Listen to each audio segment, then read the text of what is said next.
السلام عليكم ورحمة الله وبركاته. طلاب الصف الأول الإعدادي، أهلا بكم في مراجعة شهر مارس، وهي تعتبر إن شاء الله مارس وإبريل مع بعض. هنتكلم في الجزء الأول على الجزء بتاع النحو بتاعنا، ألا وهو بناء الفعل للمجهول. ده الدرس الأولاني، هنحل كتير جدا، ودي فايدة الفيديوهات ديت. خد بالك، تابع اللي جاي على منصة الأصدقاء والواحة. أسأل الله سبحانه وتعالى أن يوفقك ويجعل كل كلمة احنا بنقولها علم ليك في إن شاء الله ذهنك، تسترجعه ساعة الامتحان. اتمنى بالتوفيق. اهم حاجه ورقه وقلم ومعايا، وتركز جدا في اللي جاي. بسم الله. عندنا الفعل المبني للمعلوم والفعل المبني للمجهول ونائب الفاعل. طبعا كلمه الفعل المبني للمعلوم والفعل المبني للمجهول ديت درس لوحده، وده درس لوحده، والتالت حاجه درس نائب الفاعل، ولكن هما الثلاثه مرتبطين ببعض. طبعا احنا قلنا ندردش مع بعض الاول. يعني ايه فعل مبني للمعلوم؟ معناها ان الفعل بصوته اللي هو تشكيله او حروفه يدل على ان الفاعل موجود يا غالي. زي ما اقول شرح المعلم الدرس، مين اللي شرح؟ المعلم، يبقى الفاعل موجود. بص صوت شرح كده، شرح، شين عليها فتحه، الراء عليها فتحه، الحاء عليها فتحه، يبقى ده اسمه البناء. عشان تبقى فاهم كل كلمه في اللغه العربيه، بناء يا حبيب قلبي معناها ان هو صوت الفعل، سواء كان الصوت دوت تشكيل او حروف، معناها ان الفاعل موجود. ادي معنى بناء الفعل، يبقى صوته للمعلوم، يبقى الفاعل موجود يا غالي. تمام. ايه اللي هيحصل بقى؟ احنا عايزين نشيل الفاعل، يعني هتخليه مستتر؟ اوعى، ولا هيبقى موجود باي صوره من الصور، ولا ظاهر يا بابا، ولا متصل، ولا مستتر. ده هيبقى الفاعل اصلا ملوش وجود الا في ذهنك. طب انت هتعمل ده ازاي يا مستر؟ ما هو ده بقى اسمه بناء الفعل. يعني ايه بناء بقى؟ هندغدغ الفعل كالعماره، وهنبدا نبنيه بصوره جديده، بتشكيل جديد، او بتغيير بعض الحروف فيه جديده، بالذات في الفعل اللي فيه حرف عله او فيه مد، فدوت هيبقى دوت اللي احنا هنبدا نغير فيه. ده اللي احنا هنبدا نغير فيه، وهنخلي الفعل مبني للمجهول. طيب تعالى مع بعض الاول نركز الاول. ما معنى الفعل المبني للمعلوم؟ معنى الفعل المبني للمعلوم أي أن الفاعل موجود بأي صورة من الثلاثة، بمعنى الفاعل ظاهر منفصل، أو بمعنى أن الفاعل ضمير متصل، أو بمعنى أن الفاعل ضمير مستتر. خد بالك عشان ده سؤال، ممكن يقول لك أنا عايز فعل مبني للمعلوم، ويقول لك اذكر صورته. نركز، ورقة وقلم. صورته يا إما ظاهر، شرح المعلم الدرس. فين الفاعل هنا؟ المعلم. نوعه إيه؟ اسم ظاهر. طب شرحته، شرحنا، شرحوا، يشرحون، شرحا، يشرحان، شرحتي، أو تشرحين يا المخاطبة، يبقى هنا ضمير متصل. طب لما أقول شرح الدرس، يبقى الفاعل هنا مستتر، تقديره هو، برضو الفاعل موجود. يبقى بناء الفعل المعلوم يعني الفاعل لثلاث صور. بعض الطلبة للأسف بتحسب الفاعل مبني مجهول يبقى الضمير مستتر. لا لا يا غالي، لو الضمير مستتر وتقدر تعوض عنه في الجملة، ودي الفكرة، يبقى هنا ده فعل مبني للمعلوم. طب ايه بقى بناء الفعل المجهول؟ تعال بقى هنا، يعني ايه بناء الفعل المجهول؟ هنغير واحد، هنغير صوت الفعل. هتغير صوت الفعل بطريقة من الطريقتين، يا إما بالتشكيل يا إما بالحروف، يا إما هما الاتنين. الحروف قصدي بيها مد الألف، هيبدأ يتغير معايا، أو مد الواو ومد الياء. يبقى بناء الفعل للمجهول هغير صوت الفعل. اتنين، نحذف الفاعل بأي صورة من الصور. تمام. تلاتة، هنبدأ نجيب المفعول به لو موجود، ودي تركاية، لو موجود المفعول به هنجيبه بعد كده، وهيبقى اسمه نائب فاعل. يبقى أنا هنا هبدأ أحوله من صورة إن هو يكون منصوب إلى يكون إن هو نائب فاعل مرفوع. يبقى أنا في 3 خطوات. أول حاجة أجيب الفعل هغير صوته، حلو. رقم 2 هحذف الفاعل. 3 هجيب المفعول به لو موجود وهخليه هو مكان الفاعل، عشان كده اسمه نائب فاعل، لأن هو مش فاعل، لأن هو كان مفعول به، عشان كده سموه نائب فاعل. بدليل ان انا اطلع من الفصل ووقفك مكاني، يبقى انت نائب عن المدرس. انت مش مدرس بس واقف مكاني، ليك مهامي ان انت تقول لفلان اسكت وكذا، فعشان كده سموه نائب فاعل.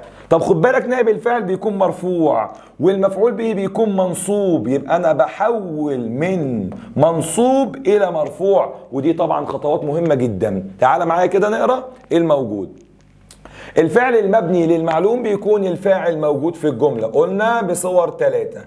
اما الفعل المبني للمجهول بيكون الفاعل غير موجود. ركز دي في ذهنك فقط، عمرك ما تعرف تعود عنه، عمرك ما تعرف تعود عنه. طبعا انت زي ما احنا قلنا خلق الانسان، اكيد الخالق هو الله. طب في جمله خلق الانسان صوت الفعل متغير اهو، خلق بقت خلق. لو انت راجل طلع لي الفاعل خلق الانسان، مين اللي خلقه؟ الله. طب فين الفاعل هنا؟ هتقولي ضمير مستتر. اقول لك ازاي؟ هتقولي خلق هو الانسان. طب ما هو اللي انت حطيتها ما عوضتش عن ربنا، عوضت عن الانسان، يبقى دوت فعل مبني لمجهول. طب بس في خالق يا مستر موجود في الجمله؟ لا. اهو ده دليل على ان هو فعل مبني للمجهول. استحاله تعرف تطلع الفاعل باي صوره من الثلاثه، ولا ظاهر ولا متصل ولا مستتر. بيكون الفاعل ملوش وجود خالص الا في ذهنك. اكيد عارف ان الخالق هو الله. كتب الدرس، مين اللي كتب الدرس؟ اكيد في طالب كتبه. طب لو انت راجل في جمله كتب الدرس طلع لي فاعل. تحدي اهو، كتب الدرس.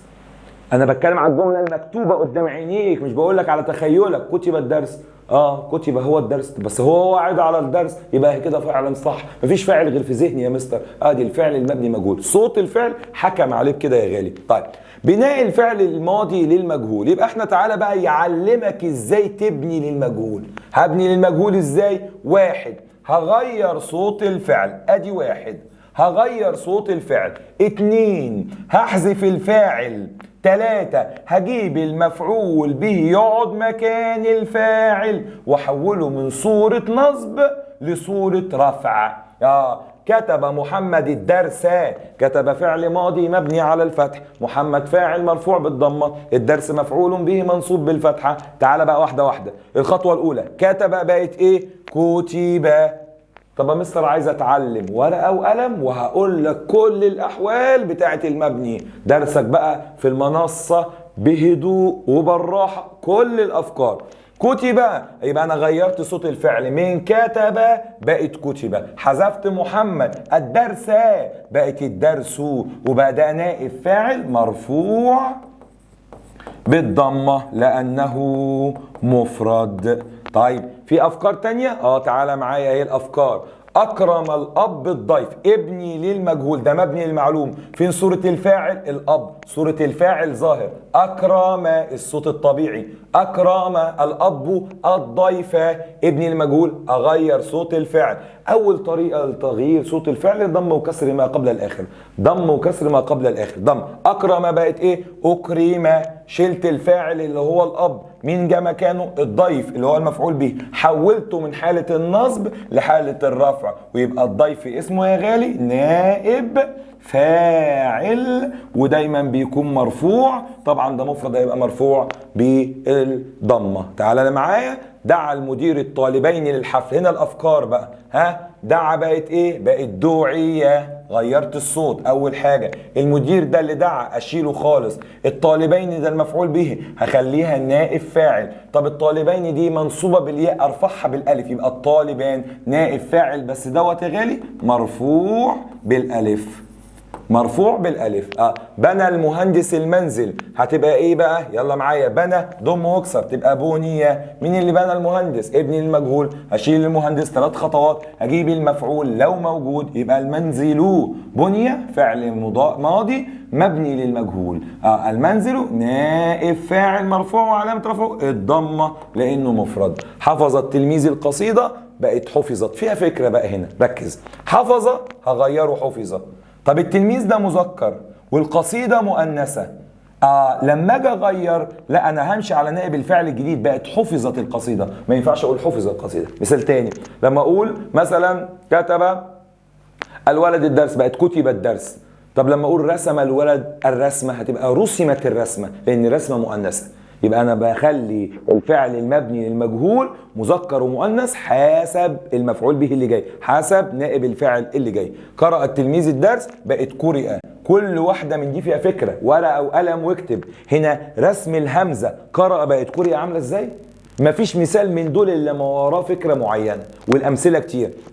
رسم الفنان اللوحه اهي بقت رسمت اللوحه، بقت رسمت اللوحه. اضبط اهي. كتب الطالب الدرسين، يلا سمعك، برافو عليكي. فعل ماضي اطبق قواعد. ما فيهوش حرف عله ضم وكسر، ما فيهوش حرف عله ضم وكسر. كل الماضي ما فيهوش حرف عله، يعني حرف عله واي، مد الالف والواو والياء، بس في الماضي مد الالف. اضم واكسر. كتب تبقى كتب. هشيل الطالب. الدرسين ده مفعول به منصوب بالياء لانه مثنى، هخليه مرفوع يبقى كتب الدرسان. يبقى نائب فاعل مرفوع وعلامة رفعه الألف. كرم المعلم المتفوقين. كرم. ضم واكسر. كريمة. كريمة. طب ما ممكن تكون كرمت، يبقى على الهادي يا غالي. اشيل المعلم. المتفوقين ده جمع مذكر سالم. مستر هي جمع مذكر سالم ولا مثنى؟ لو شكلها لك انت تعرف المثنى. فتحة وسكون قبل النون.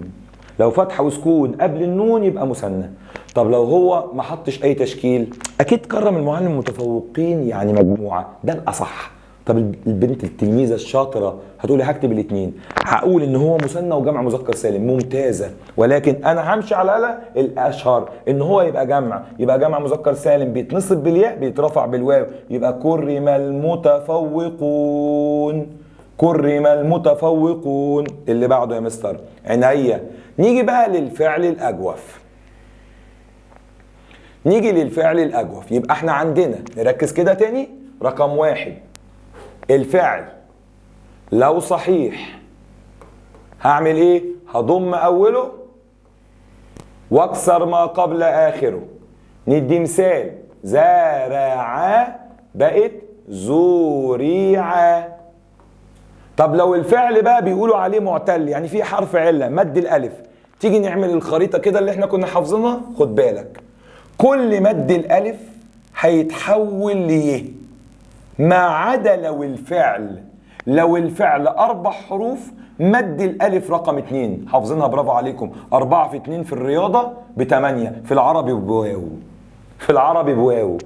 عندنا كافأة تبقى كوفئة. استاذ محمد عادل معانا اصل في القاعه فوز. لا 4 في 2 يا استاذ محمد بقت بواو دلوقتي. يا غالي. يبقى 4 في 2 بواو. يعني ايه بقى؟ كافأة تبقى كوفئة. كافأة 1 2 3 4. الالف رقم 2. كافأة كوفئة. عامل عميل. نصر نصر. طب لو اي الف بقى في طريقه ثانيه تبقى يه. قال دي 3 تبقى قيل. اعان 4 يا مستر، بس الالف رقم 3 تبقى أعين. اصطاد اصطيد. استقال استقيل. يبقى الالف في كل احوالها في الفعل الماضي في البناء للمجهول تقلب ياء ما عدا لو 4 في 2، يعني الفعل 4 حروف والالف رقم 2. يلا معايا. قال الولد الصدق اصبحت قيل الصدق. طبعا هنا الصدق. لام هام اكتر واحده جت في الامتحانات. لام المعلم المقصرين يبقى ليم المقصرون. عندي احساس اهو هكتب لك عليها مارس. يلا الله غالب. ليم المقصرون يبقى نائب فاعل مرفوع وعلامه رفعه الواو. صان الرجل حق الجار. فيها بقى لعبه. هنا المفعول به جاي حق. حق جاره. حق جاره كلمتين. صان هتبقى صينه. طب هنا اقول ايه بقى؟ اقول صين حق الجار. هخلي الضمير الف ولام، او ممكن احذفها خالص واقول بص ركز معايا اهو صين الحق على طول. ينفع لان المعنى واحد. يلا. اطاع الابن اباه. هنا كم حرف؟ 4، بس الالف رقم كام؟ 3. اطاع تبقى اطيع. يبقى اطيع الاب. على فكره يجوز اقول من الابن. افكار بقى عشان المعنى يتم. استعاد التاجر بضاعته. فين المفعول بها؟ اهم حاجه. اقول استعيدت. قلت لك لو فيها ضمير بدلها بألف ولام. يبقى استعيدت البضاعة. أعان القوي الضعيف. يبقى أقول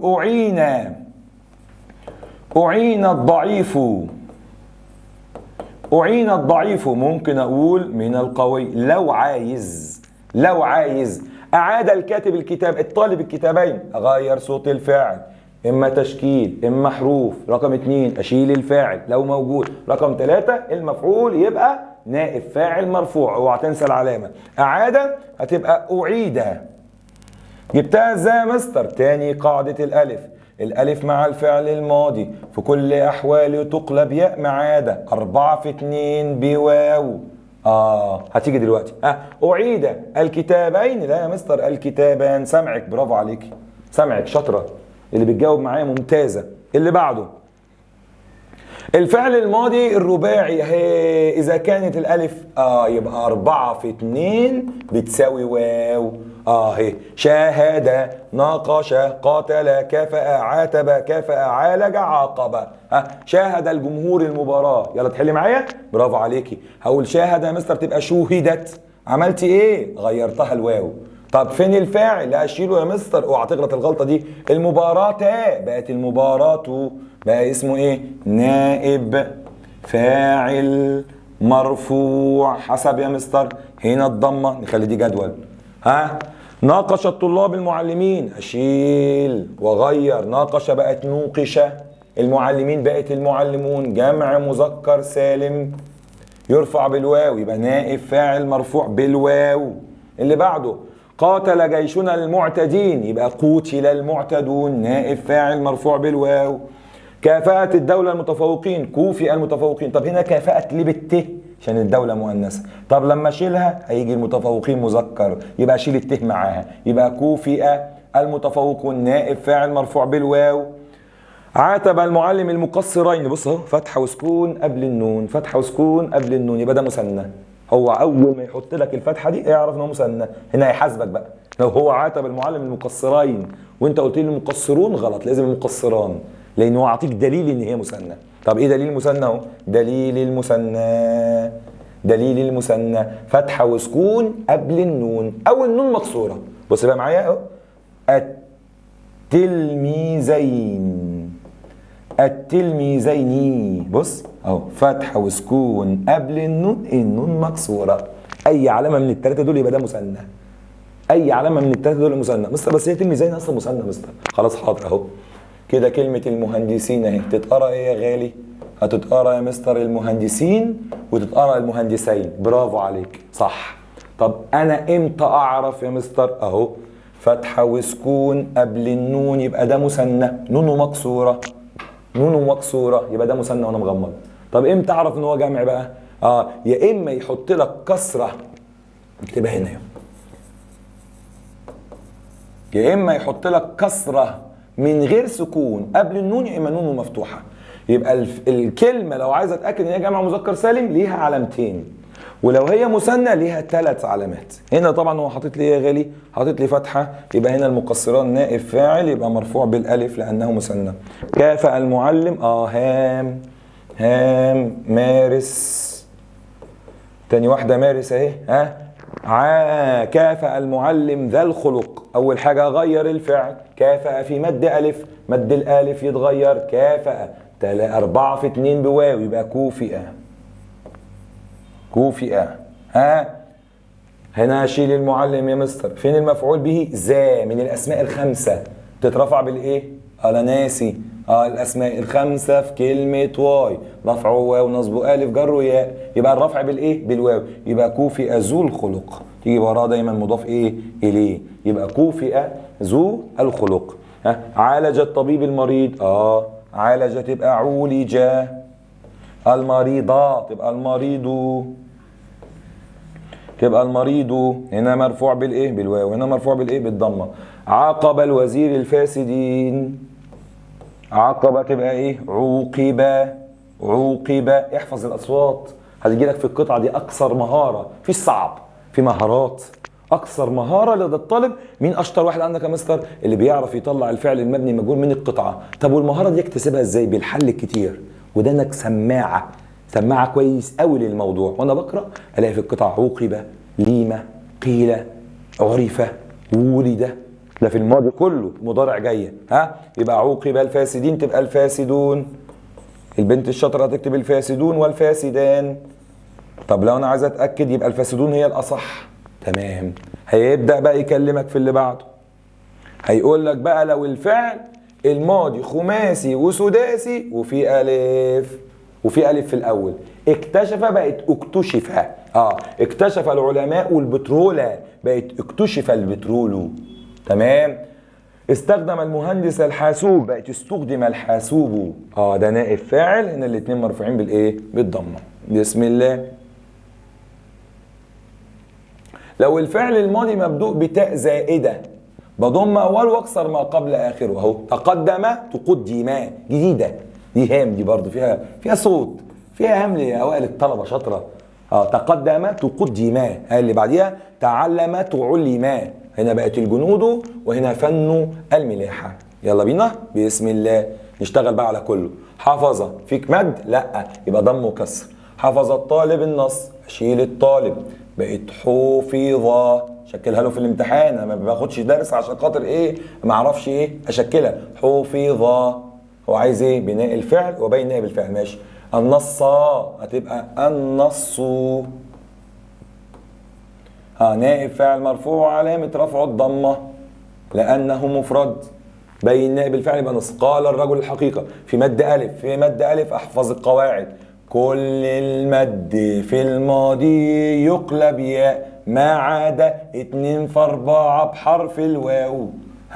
قال الرجل الحقيقة تبقى قيل. قيل قيل. الحقيقة مؤنثة. شيل الرجل هجيب الحقيقة تاء هتبقى قيلت عشان مؤنثة. الحقيقة قيلت. الحقيقة برضو نائب الفعل الحقيقة والرفع بالضم. أجرى الطبيب العملية الجراحية. أجرى تبقى أجري دم وكسر. أجري.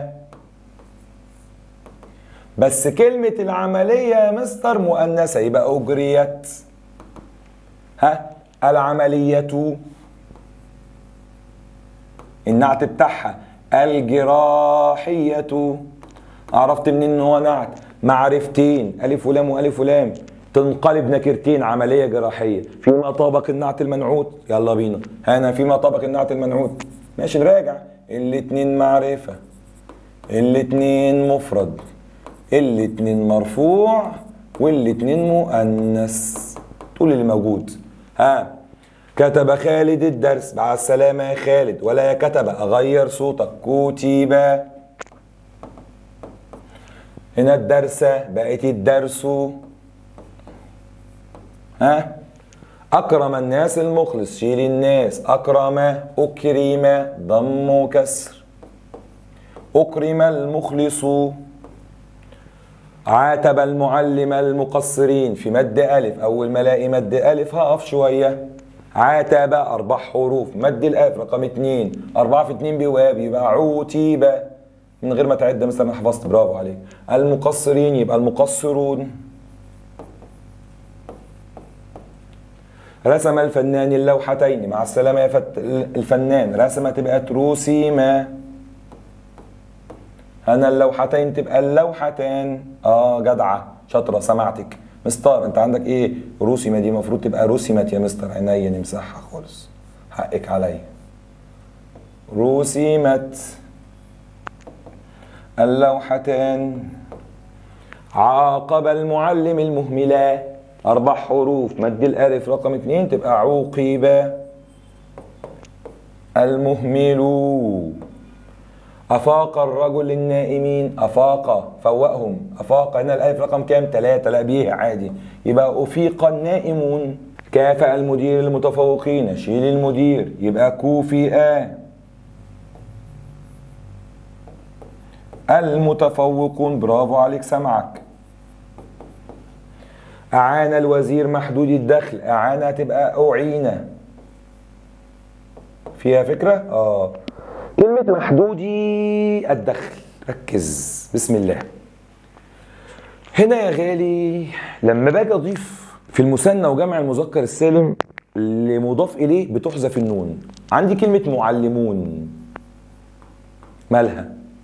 لما اجي احب احط وراها كلمة المدرسة الكلمة كده صح؟ غلط. ايه؟ والله غلط. بشيل النون اسمها معلم المدرسة. يعني مفيش حاجة اسمها طالبان العلم. في بس مش عليك دلوقتي. اللي عليك انت المفروض تحذف النون يبقى اسمها طالبة العلم. طب هي كلمة محدودي الدخل اصلها ايه؟ محدودين الدخل. محدودين الدخل يعني الياء دي جمع مذكر سالم. فانت هتقول أعين محدود.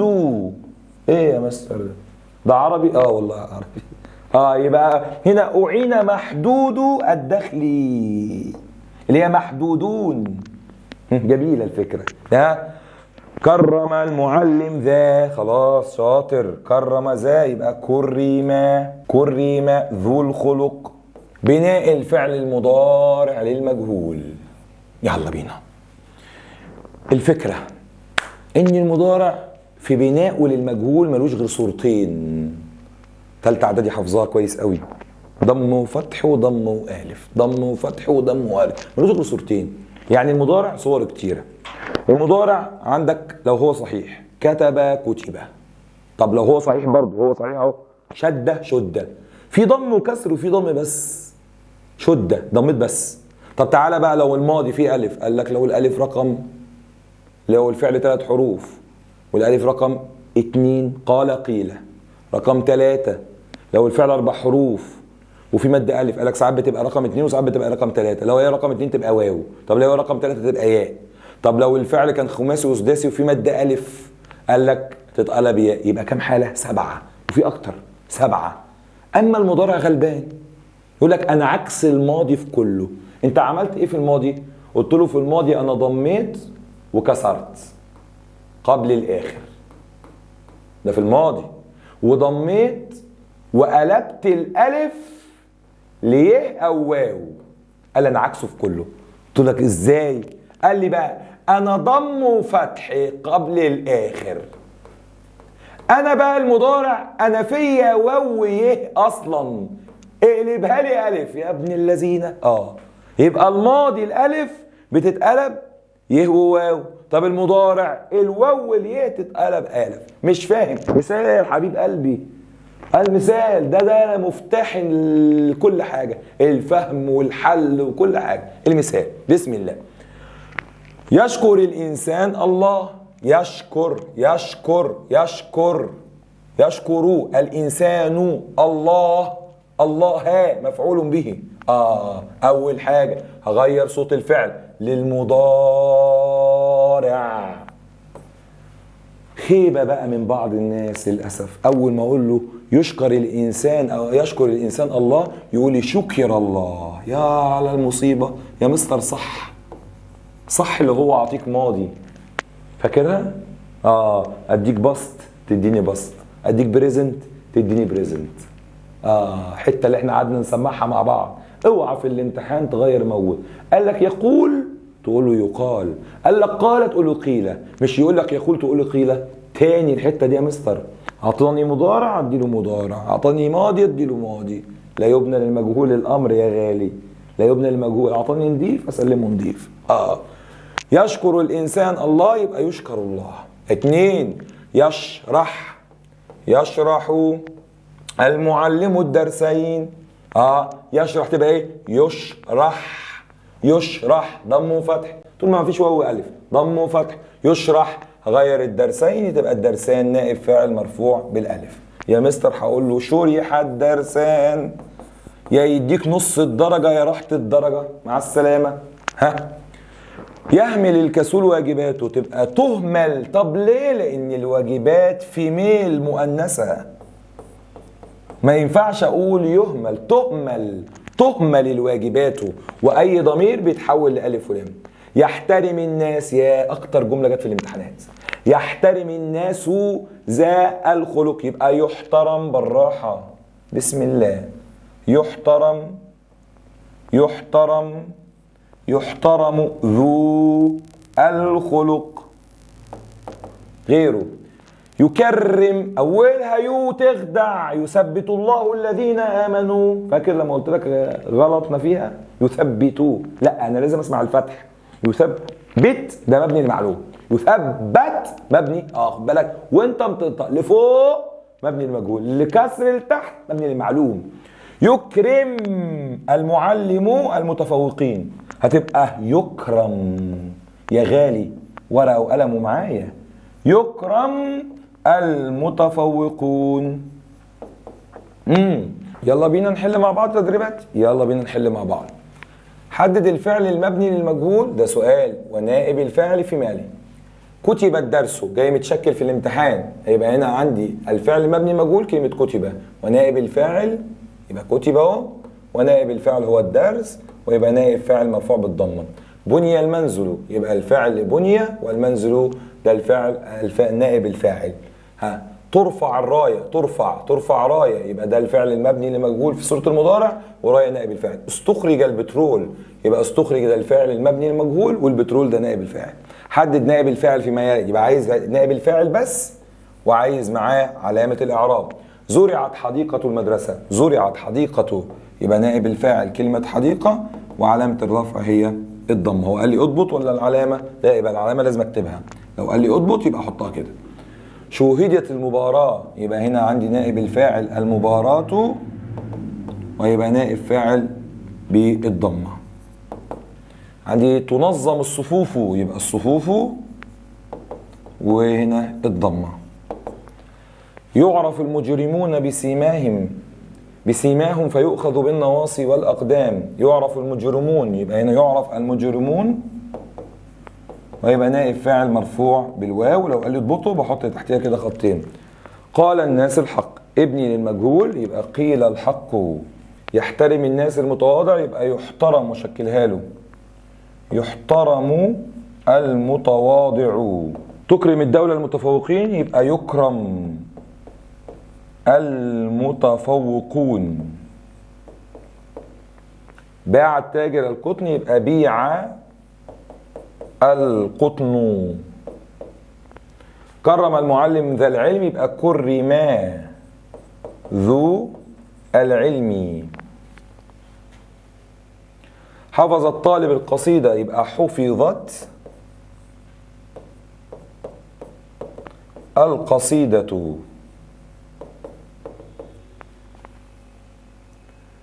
ينال المصلي الثواب، يبقى ينال الثواب. عاقب المعلم المقصرين، يبقى عوقب المقصرون. يحتقر الناس الإنسان الكذاب، يبقى يحتقر الإنسان الكذاب، والنعت بتاعها معاها. أكرم الناس المخلصين، يبقى أكرم، ماضي الدين ماضي، أكرم المخلصون. أعانت الدولة محدود الدخل، يبقى أعين محدود الدخل. أكرم المعلم، يبقى أكرم ذو. شيد البناء المنزل، يبقى شيد المنزل. أعلن المدير فوزا، يبقى أعلن فوز. كرمت الدولة المتفوقين، يبقى كرم المتفوقون. خطط المهندسون المشروعين، يبقى خطط المشروعان. شاهد الرجل البرامج، يبقى شوهدت البرامج. كتب الطالب الدرس، يبقى كتب الدرس. ذهب الطالب إلى المحكمة، يبقى ذهب إلى المحكمة. فيها فكرة إن الفعل ده لازم، هنا مفيش مفعول به يبقى بحذف الفاعل ويكتفي هنا ويبقى نائب الفاعل إلى المكتبة، اسمه شبه جملة. أنهى المعلم الحصة، يبقى أنهيت الحصة. حول من مبني للمعلوم لمبني المجهول لمبني معلوم، يبقى أنا اللي هجيب الفاعل من دماغي زي ما يكون. تحمى الحدود، يبقى يحمي الجيش الحدود. قيل الحق، يبقى قال الرجل الحق. هتقولي لا قلت الحق، انت حر، هتبقى انت اللي قايل اي حد. عوقب المقصرون، يبقى عاقب المدرس المقصرين. كتب الدرس، يبقى كتب الطالب الولد التلميذ الدرس. اهم حاجه تغيرها، اهم حاجه. يعاد الكتابان، يبقى يعاد، يبقى يعاد، يبقى يعيد الطالب الكتابين. كوفئ المجتهدون، يبقى كافأ المدير المجتهدين. اوعى تنسى. شوهدت المباراة، يبقى شاهد الناس أو شاهدت المباراة. نوقش القانون، يبقى ناقش أي حد في مجلس الشعب، يبقى النواب القانون، ده مفرد. يحترم، يبقى يحترم الناس ذا الخلق. يستعار يبقى يستعير الطالب الكتابة. كوفئ الفائزون يبقى كافأ المعلم الفائزين. يصان الوطن يبقى يصون الجيش الوطن. تنوقلت الأخبار يبقى تناقل الناس الأخبار. أثيب المجتهدون يبقى أثاب المعلم المجتهدين. صيم رمضان يبقى صام الناس رمضان. السلام عليكم ورحمة الله طلاب الأعزاء. هنكمل مع بعض مراجعة أولى إعدادي لشهر مارس. بسم الله الرحمن الرحيم. عندنا تكملة، احنا خدنا الفعل المبني للمعلوم والفعل المبني لمجهول. دلوقتي هناخده الفعل اللازم والمتعدي. هنكمل بقى حاجة اسمها الفعل المتعدي لمفعولين. بسم الله. نراجع الأول على الفعل بتاع الترم الأولاني. ادي عندي الفعل اللازم وعندي الفعل المتعدي. بسم الله. ايه يا فعل يا لازم؟ حكايتك ايه من الترم الاول؟ قال لي انا فعل يكتفي بالفاعل ولا يحتاج، دي اهم حاجة بقى، الى مفعول به.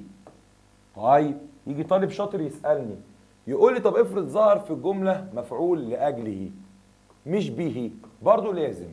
طب مفعول مطلق برضو لازم. طب حال برضو لازم.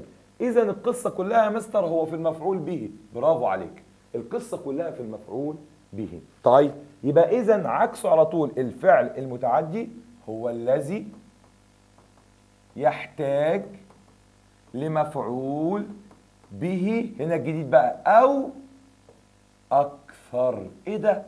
هو ممكن يبقى فيه جملة فيها اكتر من مفعول به؟ ده الدرس اللي هنقوله دلوقتي. بس برضو زي ما انا وعدتك هراجع معاك الاول. بص يا غالي، انا عندي اهو لما اقول شرح المعلم الدرس، ويمكن اقول درسا، ولما اقول مثلا رجع المعلم من المدرسة رجوعا طلبا للراحة. بص يا حبيب قلبي، بص يا غالي، الفعل اللازم ملوش مفعول به، والفعل المتعدي ليه مفعول به. طب قول لي كل الطرق اللي اعرفها يا مستر في ان انا اعرف ان الجملة دي فيها مفعول به، عشان خاطر ساعات بتبقى في حاجات ما بفهمهاش بالطريقة دي. عينيا هقول لك كل الطرق الموجودة. اولا في طالب ما شاء الله بيعرف يطلع المفعول به بطريقة الفهم، فاقول شرح المعلم الدرس، يقول لك شرح، مين اللي شرح؟ المعلم. يجي يقول لك ايه اللي اتشرح؟ الدرس، يبقى ده مفعول به، ده طالب. في طالب تاني يقول لي شرح فعل، مين اللي شرح؟ المعلم. ماذا شرح؟ يبقى دي طريقة بعرف بيها المفعول به، كلمة ماذا، يبقى دي طريقة بعرف بيها المفعول به. ماذا شرح المعلم؟ في إجابة الدرس، حتى لو مش موجودة في الجملة الإجابة وليها إجابة برضو اسمه متعدي، ودي غلطة بيقع فيها بعض المدرسين والطلبة. طيب دي طريقة تانية. طب الطريقة التالتة ان انت تمسك الفعل وتحط له ضمير يا غالي، وليكن ضمير الهاء بأي طريقة، بس انت تكون بتعرف تعوض عنه. يعني مثلا اقول هنا شرح، احط ضمير الهاء للفعل شرحه، وهو دي عايدة على مين؟ عايدة على الدرس. شرحها عايدة على القطعة. يبقى دي الطريقة التالتة، ان انت تحط الضمير، فلو قبل الفعل الضمير الهاء بأي طريقة مع التعويض يبقى أنت فعل متعدي. أما لو الفعل ما قبلش خلاص يبقى أنت اسمك فعل لازم. أولا الفعل اللازم لا يقبل ماذا ولا يقبل الضمير الهاء. طب خلاص أنت قبلت يبقى أنت فعل هنا متعدي. كم مفعول؟ واحد. إيه ده مستر؟ أيوة، لأن فيه أكثر من مفعول. طب التانية بقى، رجع المعلم من المدرسة رجوعا طلبا للراحة. الجملة كبيرة، ما احنا حضرتك مش بتبيع انت بالكيلو، لا يا غالي، هي مش بالطول وبالقصر، ده بالعقل. هنا رجع المعلم، رجع ده ايه؟ فعل. مين اللي رجع؟ المعلم. في حاجة اسمها ماذا رجع؟ لا مفيش حاجة اسمها ماذا رجع. طب في حاجة اسمها رجعها؟ هغلط واقول في حاجه اسمها رجعها. يعني ايه رجعها؟ عايده على ايه؟ صح مش لايقه خلاص، يبقى ده غصب عني. حبيب القلب ده فعل لازم. مستر ده هنا في جار ومجرور برضو لازم. مستر هنا في مفعول مطلق برضو لازم. مفعول لاجله برضو لازم. وحتى لو قلت سعيدا برضو لازم.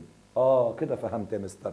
يبقى انا عندي هنا الفعل اللازم ولا بيقبل ماذا ولا بيقبل ضمير الهاء. برافو عليك. اما الفعل المتعدي يا مستر هو اللي بيقبل ماذا وليه اجابه او بيقبل الضمير الهاء، بس بشرط تكون بنعوض عنها. الله يفتح عليك.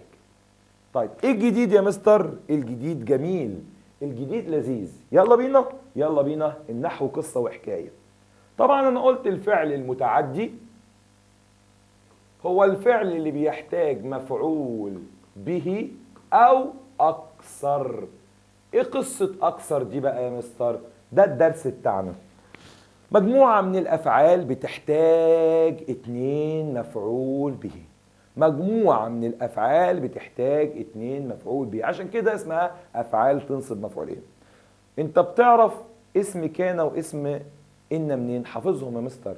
بتعرف تطلع خبر كان وخبر ان منين؟ حافظهم يا مستر. نفس القصة هنا. الدرس ده محتاج مين هي الافعال اللي بتنصب مفعولين. يبقى انا عندي افعال تنصب مفعولين، يبقى دي محتاجة حفظ. زائد هطبق طبعا قصة نحو قصة وحكاية، ونفهم العربية بالعامية وورقة وقلم وتركز معايا. طيب تعال نشوف ونفهم كل حاجة. انتوا مين يا افعال يا اللي بتنصب مفعولين؟ قالوا لي احنا مكونين من 3 اقسام، لان كل قسم مننا بيعني معنى. في افعال بتفيد الشك او الرجحان، ادي 1. 2 الافعال التانية بتفيد اليقين عكس الشك والرجحان. تمام. المجموعة الثالثة بتفيد التحويل. لازم دول يتحفظوا. مين اول مجموعة عندنا؟ افعال الشك والرجحان، اللي هي ظن، زعم، قلم ورقة معايا، ظن وزعم وخال وحسب. ايادي اول مجموعة ولازم تحفظ اسمها. المجموعة الثانية اسمها اليقين، الا وهي علم ووجد ورأى. المجموعة الثالثة اسمها حول وجعل وصير. مالهم بقى مستر؟ 10 أفعال دول. 10 أفعال دول بينصبوا مفعولين. بتسأل عن مفعول به بكلمة ايه؟ ماذا. هتقول ماذا مرتين هيطلع المفعولين. تاني يا مستر، هتقول ماذا مرتين هيطلع المفعولين باستخدام اي فعل من دول. يبقى انا لازم ابقى حافظهم الاول. اديني مثال يا مستر. عينيا. يلا بينا. واحد نازل الميه زي حضرتك كده مستني الاجازه، وواقف مع صاحبك كده ولابس الشورت ونازل البحر، فبتقول له انت لسه ما نزلتش، بتقول له انا اظن ان الميه بارده، وهو بيقول لك اظن ان الميه سخنه. حضرتك ولا انت ولا هو نزلته، فعشان كده انتوا شاكين، انتوا مرجحين. عشان كده اسمها الظن. ظن وزعم وخال وحسب اسمها الشك والرجحان. يبقى انت كنت واقف انت وصاحبك اهو، ظن اسمك احمد. احمد الماء باردا. يلا بينا. مين اللي ظن؟ احمد. ماشي بقى، احمد ده الفاعل. يلا بينا. ماذا ظن؟ قبلت ماذا يبقى في مفعول به، صح كده. ماذا ظن؟ الماء، يبقى ده المفعول به. باردا يا مستر حال. غلط. ليه يا مستر؟ حال ما بيجيش مع ظن واخواتها. ملحوظه وتكتبها في ورقه. ظنيت ان الماء بارد مش حاله. ظن فاعل، احمد فاعل. انا حافظ الظن بيطلع ايه؟ مفعولين. اسال بماذا مرتين يطلع المفعولين. ظن احمد. ماذا ظن؟ الماء. نكمل. ماذا ظن الماء؟ ايه ده؟ ماذا مرتين، يبقى هنا برضو في مفعول به. بيسموا ده مفعول به اول وده مفعول به تاني. مش فاهم؟ كمان مثال. يلا بينا. لما اقول زعم، دخلت انت وصاحبك الامتحان قبل ما تخش، تقول له انا حاسس ان الامتحان ده، حاسس ان الامتحان ده سهل. يبقى هو يقول لك لا انا حاسس ان انا صعب. انتوا الاثنين ما دخلتوش، انتوا شاكين ومرجحين. يبقى زعم الطالب الامتحان سهلا. يلا معايا، يلا بينا يا مستر. زعم انا حافظ. شفت جزء حفظ. انا حافظ وعارف في الامتحان ان لما يجي لي واحد من العشرة دول يبقى انا الجملة بتاعته فيها 2 مفعول بيها. اطلعهم ازاي؟ اقول ماذا مرتين يطلع المفعولين. يلا يا غالي زعم. مين اللي زعم؟ الطالب، يبقى الطالب فاعل. ماذا زعم الطالب؟ الامتحان. ماذا الأولى تطلع مفعول به أول. ماذا زعم الطالب الامتحان؟ زعم ان الامتحان سهلا، يبقى ده مفعول به تاني. طب ليه سهلا مش حال؟ لان ظن واخواتها ما بتطلعش حال. طيب غيره يا مستر؟ عينيا، يلا بينا. ظن وزعم خالة. واقفة انت واختك في البلكونة بتبص على السماء، فانت بتقولي لها انا متخيلة السحابة شايفاها وردة، فهي تقول لك لا انا متخيلة السحابة فيل. كل واحد تخيل حاجة، لان السحابة فعلا علم نفس ده وفلسفة، ان انت بتشوفها بمنظور غير التاني. فنيجي مع بعض بقى نشوف تخيلكم انتوا الاتنين. هقول تخيلت، جبت الفعل هنا متصل. تخيلت السحابة أسدا. انت متأكد؟ لا. يبقى تخيل ده يفيد ايه؟ بيفيد الشك، بيفيد ايه؟ الترجيح، اسمه الرجحان. انا مش متأكد. شايفها كده؟ تعال نشتغل بقى عربي. تخيل ده ايه؟ فعل، اصله مين؟ خالة. انت حافظ ان هو ايه؟ بينصب مفعولين. مين اللي تخيل؟ تخيلتو عليها ضمه اهي، يبقى دي ضمير في محل رفع فاعل. تنوان في الفعل فاعل، برافو عليك. هسأل بماذا مرتين يطلع المفعولين. ماذا تخيلت؟ تخيلت السحابة، يبقى ده المفعول به الأول. ماذا تخيلت السحابة؟ تخيلتها أسدا، يبقى ماذا مرتين تطلع المفعولين، يبقى ده مفعول به تاني. ملاحظ حاجة؟ مستر، ملاحظ ان المفعول به الاول غالبا بيجي معرفة. ايه الجمال ده؟ ولد ما شاء الله عليك تلقطها.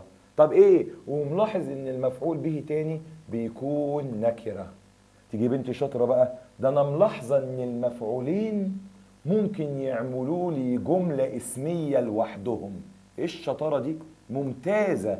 ليه يا مستر ممتازة؟ ليه؟ لان فعلا ظن واخواتها بتقول انا بنصب مفعولين اصلهم مبتدأ وخبر. يا سلام. يبقى ده اسم الدرس. ظن واخواتها افعال تنصب مفعولين اصلهم المبتدأ والخبر. كمان مثال يا مستر. عينيا يا غالي، يلا بينا. ظن وزعم خال وحسب.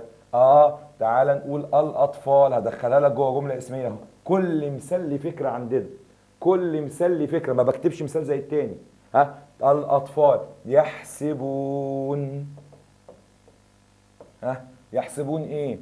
اللعب مفيدا دائما.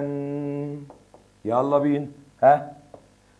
ان الاطفال ده مبتدا على جنب من اول يحسبون. انا حافظه ان يحسبون دي اصلها حسب. شوف كل مره اقول لك انا حافظه. من غير حفظ نحو ضعيف، من غير حفظ نحو ضعيف. خدعوك فقالوا ان النحو فهم وبس. غلط. النحو فهم وحفظ، والحفظ عندي انا قبل الفهم والله اتقفل. مفيش حد ما بيفهمش، بس الشاطر اللي معاه ورقه وقلم وبيكتب كل ملحوظه لانه خايف على مستقبله. تاني، الاطفال يحسبون. مين اللي بيحسبوا؟ واو الجماعه. طب ما الاطفال يا مستر في النحو ما برجعش ورا، ده خلاص اخد اعراب ان هو مبتدا وخبر جمله فعليه.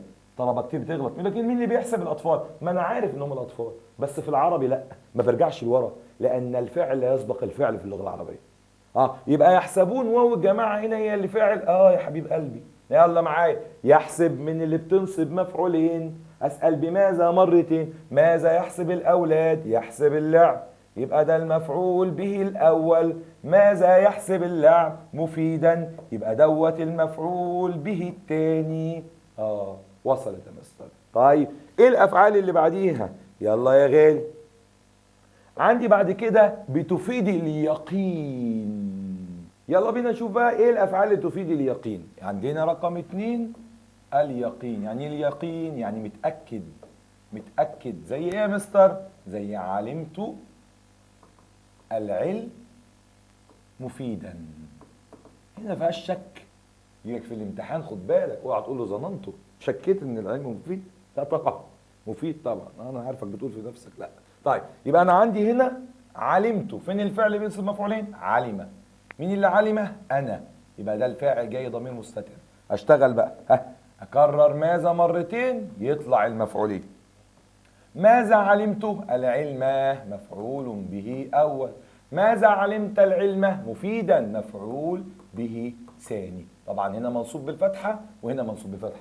هل دايما بيبقى منصوب بالفتحة؟ لا يا حبيب قلبي، مش شرط. ممكن يبقى منصوب بالياء، ممكن يكون منصوب بالكسر لو جمع مؤنث سالم، ممكن يكون منصوب بالالف لو الاسماء الخمسة. زي وجدت الطالبين، بمعنى علمت هنا غائبين. يبقى هنا عندي وجد ده الفعل والتاء دي الفاعل. ماذا وجدت الطالبين؟ يبقى ده المفعول به الأول. غائبين ده المفعول به الثاني. تمام. غيره يا مستر. تعالى بقى جعل اللي بتفيد التحويل. جعلت الأم البرتقال الجديد اللذيذ عصيرا. هنا انت عملت ايه يا مستر؟ هنا طولت الجملة عشان تشغل دماغك، وانت ان شاء الله ممتاز وانت ممتازة. جعلت بمعنى حولت. جعلت، مين اللي جعلت؟ الأم. ماذا جعلت؟ البرتقال. ماذا جعلت البرتقال الجديد؟ لا ده نعت ليها يا مستر، برافو عليك. اللذيذ برضو ده نعت ليها يا مستر، برافو عليك. ما جعلته، ماذا جعلته؟ عصيرا، يبقى ده المفعول به ايه؟ التاني. يبقى ممكن المفعول به الاول يكون بينه وبين المفعول به التاني نعت مضاف اليه، يبقى دي برضو فكرة. تمام. يبقى دي ظنة واخواتها. ايه الملحوظات اللي عندي فيها؟ حاضر. الملحوظات اللي عندي فيها ان انت خدت ان في ضمائر في محل نصب مفعول به. هي مين؟ هي الهاء واليه والكاف. سمعك، برافو عليك. هيك في الفعل مفعول به، زائد هزود لها نا المفعولين اللي هي بيقع عليها الفعل. طيب خد بالك بقى، الهاء واليه والكاف الثلاثه دول لو جم في الفعل اللي بينصب مفعولين، دول هيكون المفعول به الاول. ودي بتيجي كتير جدا جدا جدا في الامتحانات. طب اديني مثال عليها يا مستر. حاضر. اجي اقول لك مثلا ايه؟ فلسطين باذن الله جعلها الله محررة. فين الفعل اللي بينصب مفعولين؟ جعل يا مستر. مين اللي جعل؟ الله يا مستر، لفظ الجلالة فاعل بعد الكاف والهاء والياء. كمل. جعلها، هنا اله دايما في محل نصب مفعول به، يبقى ده المفعول به الاول. ومحررة، ماذا جعل الله فلسطين محررة؟ يبقى ده المفعول به الثاني. هام جدا. يبقى لما يقول لك مثلا عندي جعل اعطى ظننتك مثلا موجودا. فين الفعل اللي بينصب مفعولين؟ ظن يا مستر. مين اللي ظن؟ ظننت انا يا مستر. فين المفعول به الاول؟ الكاف. فين المفعول به الثاني؟ موجودا، لان هيك في الفعل مفعول به، اما هيك في ظن واخواتها هتبقى في محل نصب مفعول به اول. دي الجزئية اللي احنا عايزين نقولها في كمراجعة لشهر مارس وإبريل كمان. تعال نحل مع بعض. تعال نحل مع بعض. يلا بينا نطبق مع بعض. يلا بينا نطبق مع بعض. عندنا اهي مجموعة من الأمثلة من المذكرة نحل مع بعض. قال الطالب التعاون ضارا. تخيل ان التعاون ضار، وهنا عشان هو شاكر.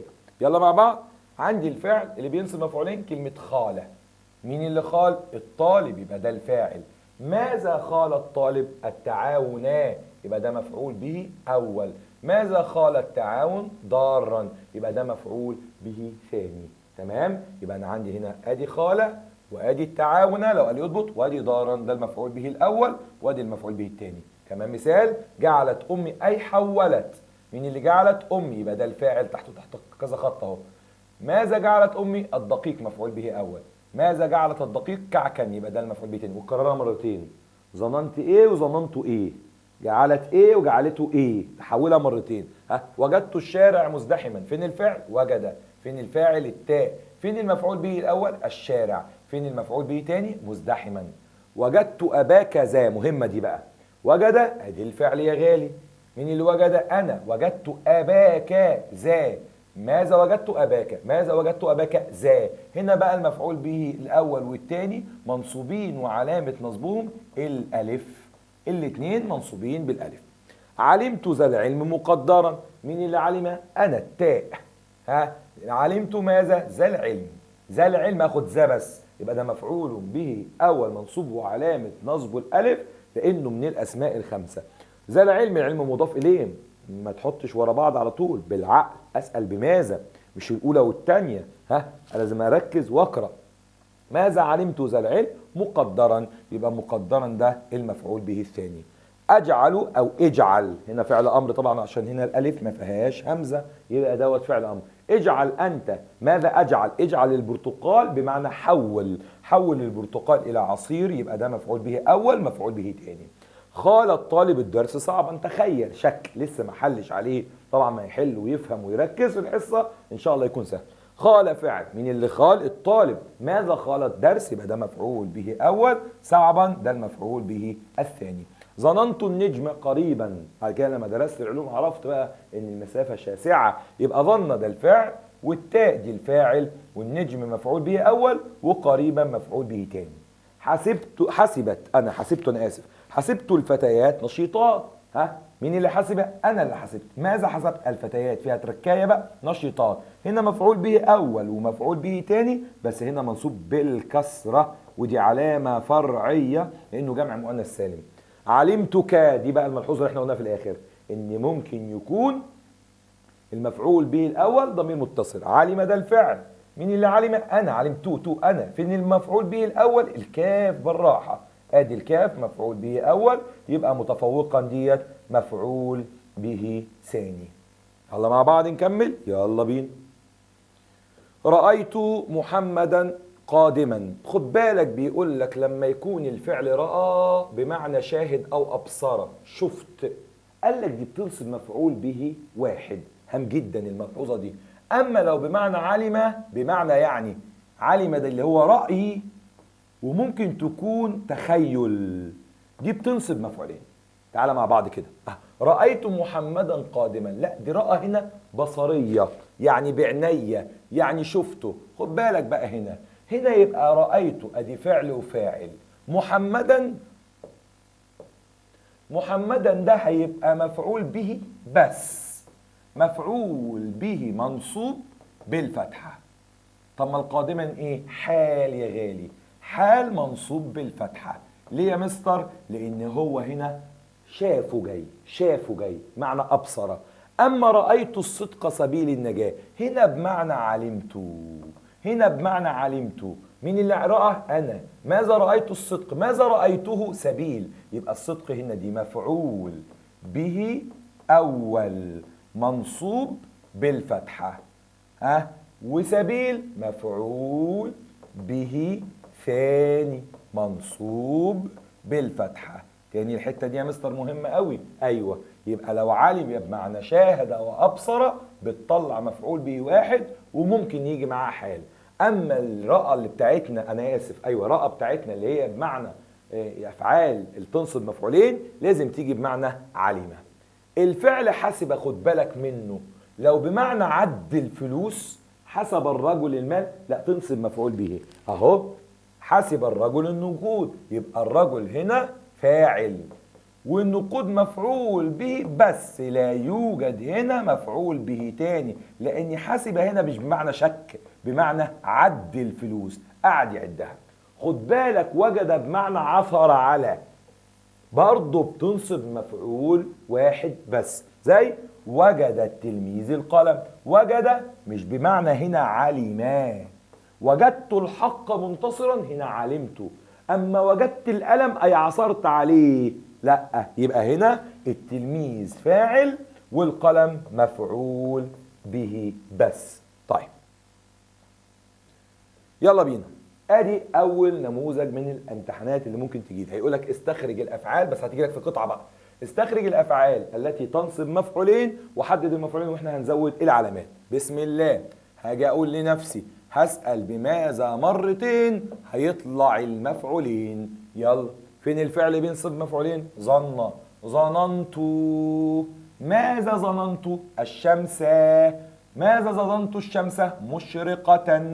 يبقى المفعول به الأول الشمس، والمفعول به الثاني مشرقة، والاتنين هنا علامة النصب الفتحة لأنه بين قوسين مفرد. الثانية علمت الكفاح طريق النجاح. مين اللي علمه؟ تو.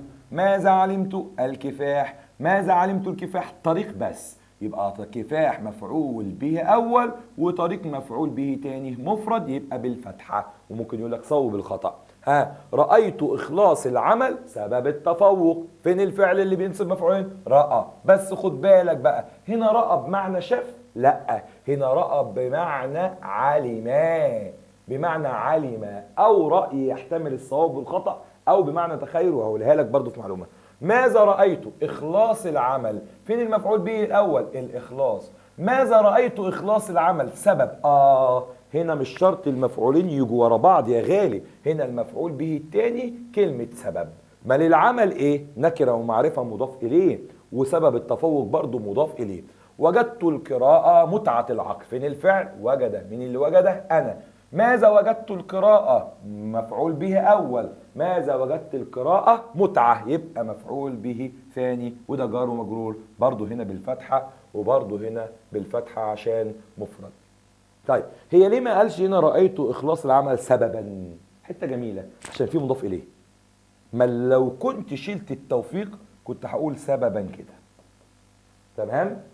ورقة وقلم وبتكتب معايا؟ ممتاز. عايزك تسرح، ركز. كل ما تيجي تسرح كده قول لا، انا ورايا مذاكره، ورايا هدف، ورايا حلم عايز احققه. يلا بينا. جعلت الكهرباء، حولت الكهرباء. جعلت. مين اللي جعلت؟ الكهرباء، يبقى ده الفاعل. ما بلزقش، بفكر. حافظ بس فكر. ماذا جعلت؟ جعلت الكرة، جمع تكسير، بس الفتحه هنا يبقى فتحه المقدره عشان كده الف لينه. ماذا جعلت الكرة آمنة؟ مستر حال. يا ابن الحلال لا، لا ما ينفعش، لان ظن واخواتها ما بتطلعش حال الا راى اللي بمعنى شاف.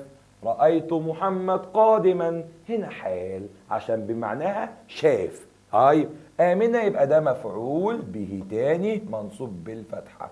هو ينفع المفعول به الاول يبقى جمع والمفعول به التاني يبقى مفرد؟ ايوه. حسب الشباب. مين اللي حسب؟ الشباب. ماذا ظنوا؟ شكوا. ماذا ظن الشباب؟ الوقت. يبقى ده مفعول به أول منصوب بالفتحة، رخيصا مفعول به ثاني منصوب بالفتحة. حط ظن وأخواتها حسب سياق الجملة. ظن، زعم، قال، حسب، شك ورجحان، وجد، علم، راى، اليقين، جعل، حول، سيارة للتحويل. يلا. الخشب قاربا. هنا مش هقول ظننته ولا وجدته، ما اكيد انا اقول بقى جعلت الخشب، حولته من صورة خشب لصورة قارب. يبقى هنا هحط فعل وفعل على فكرة، يبقى هنا جعلت، هتبقى هنا جعلت، جعلنا، جعل النجار. براحتك. الغش مفيدا. اكيد ده واحد شاكك، لان عمر ما الغش يكون مفيد. يبقى الجملة لو معناها خاطئ خد بالك هتحط حاجة تفيد الشك، يبقى تقول حسبت. هتقول حسبت، ظننت. النجار الخشب صندوقا، حول، جعل، صير الكتاب مفيدا. وجدت طبعا، علمت طبعا، رأيت طبعا. الشمس ساطعة، علمت. خد بالك، احلى فعل في اليقين تحطه وانت مطمئن، لان معناه ما بيحتملش حاجتين، هو علمه. لان في وجد بمعنى عصر على يبقى نبعد عنها، وفي رأى بمعنى شاف يبقى بعد عنها. يبقى في الامتحان لو قال لك فعل يفيد اليقين افضل حاجه تحط علمه، لان ما فيهاش خلاف. يلا. الاجتهاد سبيل النجاح، جمله جميله وحقيقيه، يبقى علمت. الامهات عظيمات، فيها شك؟ لا طبعا طبعا، يبقى علمت. الطالبين مجتهدين، هنا علمت، رأيت. طب هنا المفعول به الأول منصوب بالياء، والتاني برضو منصوب بالياء، وهكذا. أدخل على الجمل الآتية فعلا يفيد اليقين أو الرجحان أو التحويل حسب معنى الجملة. بسم الله، يلا بينا.